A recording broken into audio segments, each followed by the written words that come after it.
Azure Storage Explorer is an application that enables you to manage Azure storage data, and it runs on Windows, Mac OS, and Linux.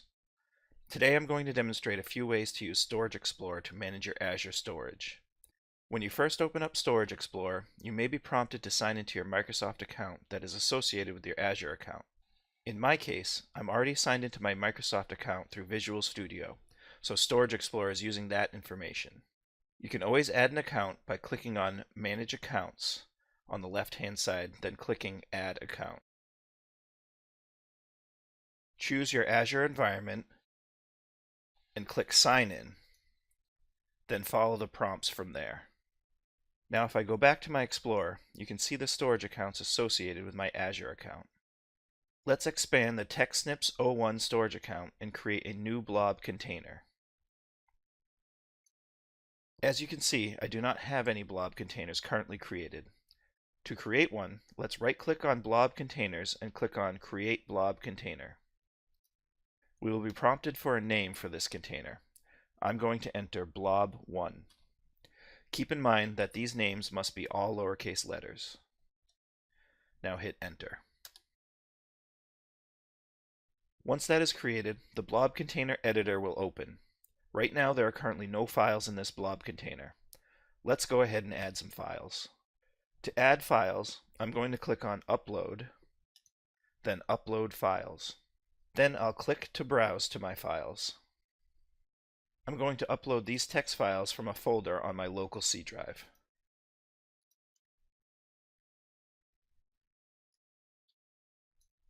For blob type, there are three choices. Block blobs store text and binary data up to about 4.7 terabytes. Block blobs are made up of blocks of data that can be managed individually.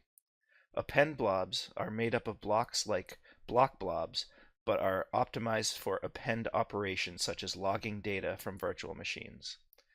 And finally, page blobs store random access files up to 8 terabytes in size. These are used to store the VHD files that back VMs. For this, I'm going to select Block Blob and click Upload.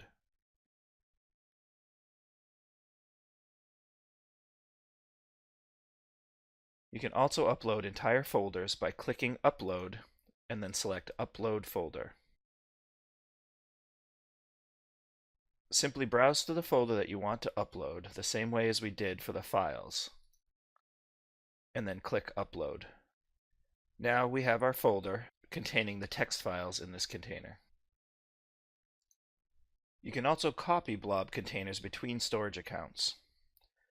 To do this, right-click on the blob container you wish to copy and then select Copy Blob Container.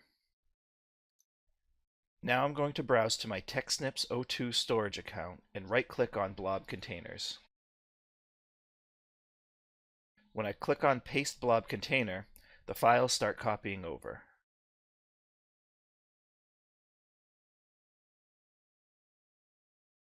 Once that is complete, I can click on that container to explore its contents. To delete a blob container, just right-click on the container you wish to delete and click Delete. You will be asked if you are sure you want to permanently delete this blob container. Click Yes to delete it. You can also manage file shares in Storage Explorer. It works very similar to creating a blob container. Right-click on File Shares and click Create File Share. Enter a name and remember it needs to be all lowercase letters, then hit Enter. This will open the Explorer where we can upload files the same way we did with blob containers.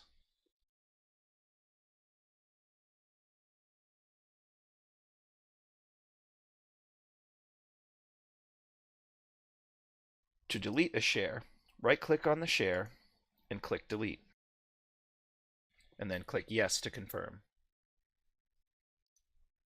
Now let's go back to the original blob container we created.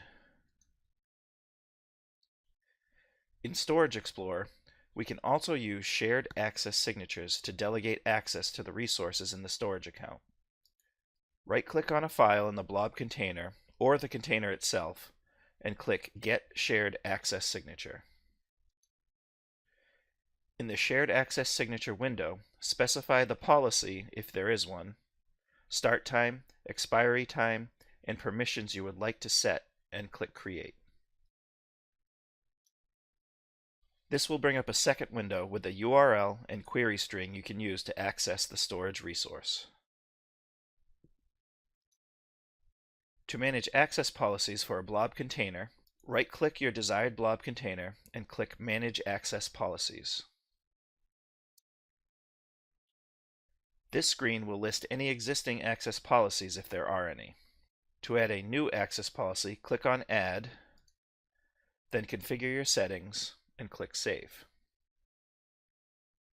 By default, every blob container is set to No Public Access. To modify the public access level, right-click on the blob container, then click Set Public Access Level.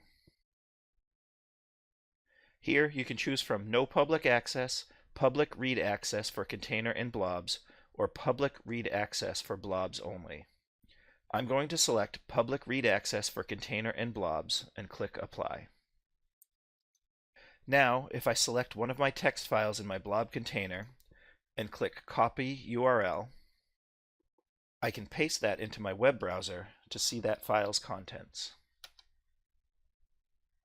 And that was how to manage storage with Azure Storage Explorer.